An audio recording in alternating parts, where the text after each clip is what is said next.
जुले नमस्ते और सलाम दोस्तों। पिछले साल यही मई जून के महीने में जब हमारी सीमा पर चीन घुसपैठ करने की कोशिश कर रहा था तो मैंने इसी जगह से आप सबसे एक अपील की थी कि अगर हमारे सैनिक चीन का जवाब बुलेट से दे रहे हैं तो हमें तैयार रहना होगा वॉलेट से ये जवाब देने के लिए। एक साल गुजर गया है मगर मामला ख़त्म नहीं हुआ है। आपको लगता होगा कि डिसएंगेजमेंट हो रहा है, दोनों तरफ से सैनिक पीछे हट रहे हैं, मगर इस खामोशी के आड़ में चीन अपनी मजबूती बढ़ाए जा रहा है सीमा पर। कहीं वो कंक्रीट के बंकर्स और बैरक्स बना रहा है तो कहीं हवाई अड्डे, कहीं मिसाइल्स तैनात कर रहा है तो कहीं नए हवाई जहाज़। तो ऐसे में मैं आज आप लोगों से ये कहने आया हूँ कि हमें अपनी सतर्कता ज़रा भी कम नहीं करनी चाहिए, न सैनिकों को न नागरिकों को। मेरे अनुभव और इंट्यूशन से मुझे ये लगता है कि चीन बहुत बड़ी तैयारी कर रहा है, एक अचानक का हमला जिसे ब्लिट्जक्रीग हमला भी कहते हैं, कर सके कि जिसमें भारत का बहुत नुकसान हो और उनका बहुत कम हो और फिर हम इस काबिल न रहे कि उन्हें जवाब तक दे सकें। वो ऐसा क्यों करना चाहता है? इसके मेरे ख्याल से 3 कारण हैं। पहला ये कि वो भारत को पनिश करना चाहता है, दंडित करना चाहता है, क्योंकि भारत कभी उसके आगे सर नहीं झुकाता है और बराबरी से खड़ा रहता है, चाहे वो फिर बेल्ट एंड रोड्स इनिशिएटिव हो या फिर एशियाई गठबंधनों में।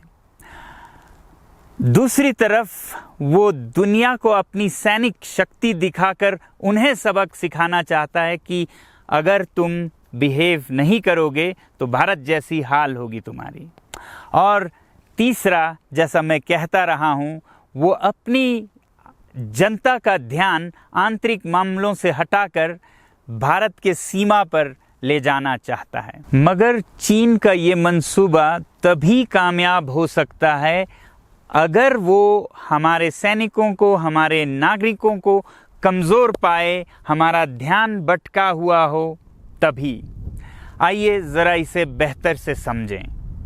इसके लिए हमें चीन को समझना होगा, और जहाँ तक मुझे समझ आता है चीन या सीसीपी भारत की सेना से नहीं डरता है तो वो सबसे ज़्यादा अपनी जनता से डरता है, उनके आक्रोश, उनके रोष से डरता है। और ऐसे में जवाब देने के तरीके 2 हैं, एक सैनिक और एक आर्थिक, इकोनॉमिक। सैनिक जवाब में अगर उसे लगे कि मैं सस्ते में भारत को एक सबक सिखाकर दुनिया को दिखा सकता हूं तो वो ज़रूर वॉर करेगा।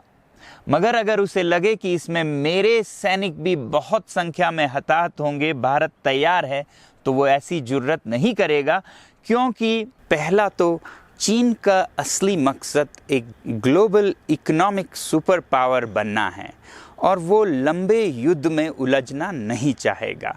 और दूसरा, उनके जो सैनिक हैं वो इकलौते बच्चे हैं और अगर वो संख्या में मारे जाते हैं तो देश में विद्रोह का सा समा होगा और इससे वो बहुत डरता है।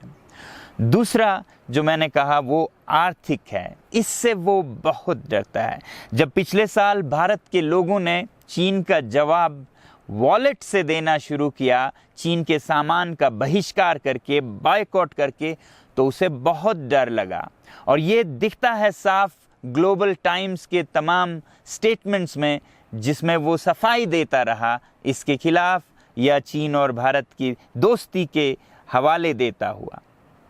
उसे डर ये भी है कि अगर भारत के लोग बड़े पैमाने पर चीनी सामान का बहिष्कार करें, नॉन वायलेंट रेजिस्टेंस करें शांति से, तो दुनिया के बहुत से नागरिक इससे प्रभावित हो सकते हैं और शायद दुनिया भर में एक ऐसा आंदोलन सा चल पड़े कि चीन के सामान का बहिष्कार करें। और अगर आप देखें दुनिया के सरकारों की और जनताओं की मूड, तो आपको दिखेगा कि बस एक चिंगारी की ज़रूरत है और आग लगने को तैयार है। इससे चीन बहुत डरता है, क्योंकि अगर आर्थिक उसे चोट लगे तो फिर उसके कारखाने, फैक्ट्रियां बंद होंगी, लोगों को नौकरियां नहीं मिलेगी और देश में फिर विद्रोह का सा समा होगा जिसमें कि तख्ता पलट भी हो सकता है। इससे चीन बहुत डरता है, क्योंकि चीन की जनता और सरकार के बीच का जो रिश्ता है वो एक बुरे शादी, बैड मैरिज की तरह है, जिसमें पति शोषक है या एक्सप्लॉइट करता है और पत्नी खामोशी से सहती रहती है। सहती तब तक रहती है कि जब तक घर में पैसा आता रहे वो सह लेगी। उसी तरह चीन की जनता तब तक खामोश है जब तक कि सरकार औद्योगिक और आर्थिक विकास लाती रहे। जिस दिन उस पे सवालिया निशान खड़ा हो तो जनता आंदोलन के लिए तैयार खड़ी है। इससे चीन बहुत डरता है। तो इसलिए भारतीय नागरिकों के इस वॉलेट वॉर को तोड़ने के लिए चीन किसी भी हद तक जा सकता है। चीनी सरकार जितना भी खर्च करना पड़े करने को तैयार है और ये दिख रहा है। इसके लिए वो पहले तो भारतीय जनता को कंफ्यूज करने की कोशिश करती है। जैसे IPL जैसे मैचेस को चीनी कंपनियां किसी भी कीमत पे खरीद लें ताकि लोगों को लगे कि चीनी कंपनियां तो अच्छी हैं, यहाँ भारत में इतना चल रहा है।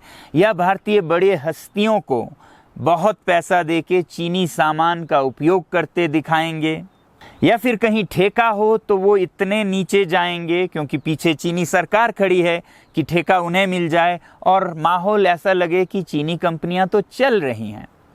अब मोबाइल फ़ोन्स को ही ले लीजिए, ये वीवो, ओप्पो, शाओमी जिस कीमत पे मोबाइल फ़ोन्स को भारत में बेच रहे हैं, विशेषज्ञों का मानना है, एक्सपर्ट्स का, कि अगर फ़ोन के अलग अलग हिस्सों के कीमत को जोड़ दें तो वो फ़ोन के कीमत से कहीं अधिक होता है। तो कौन भरपाई कर रहा है इस गैप को, जिससे कि ये कंपनियां भारत में बेचते रहें अपने सामान? और कहते हैं इन कंपनियों का कोई मुनाफा नहीं है, प्रॉफिट नहीं है, CSR ये करते नहीं हैं। तो फिर क्यों भारत में ये अपना सामान बेचे जा रहे हैं? ये बेचे जा रहे हैं घाटा खा कर भी या फ़ायदा कम होने पर भी, ताकि कल के भारत पर इनका पूरा कब्ज़ा हो, आर्थिक और नागरिकों पर भी। और आपको पता है कि हर इन चीनी फ़ोन में सॉफ्टवेयर लगे होते हैं जो कि हर पल आपके बारे में डेटा चीन बेचते रहते हैं। तो अगर भारत के बहुत सारे नागरिक, सैनिक खासकर और मुलाजिम चीनी फ़ोन खरीदते गए तो उसके अंदर का डाटा चीन इस हद तक जाएगा कि कुछ सालों में भारतीय नागरिकों को, सैनिकों को और मुलाजिम को भारत से ज़्यादा चीन समझने लगेगा। और जानते हैं आप ये कितना ख़तरनाक हो सकता है? ये चीन से ही सुनते हैं।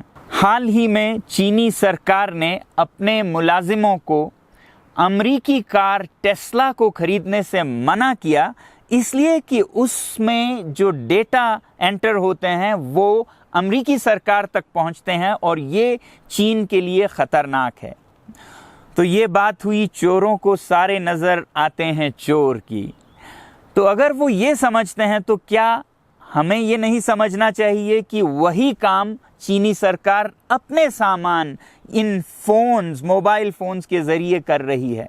तो क्या वक्त आ गया है कि ठीक उस तरह जिस तरह चीनी सरकार ने टेस्ला पर वार किया है, भारत सरकार चीनी हार्डवेयर, मोबाइल फ़ोन्स पर भी ऐसे ही उन्हीं के तर्क के साथ पाबंदी लगाए?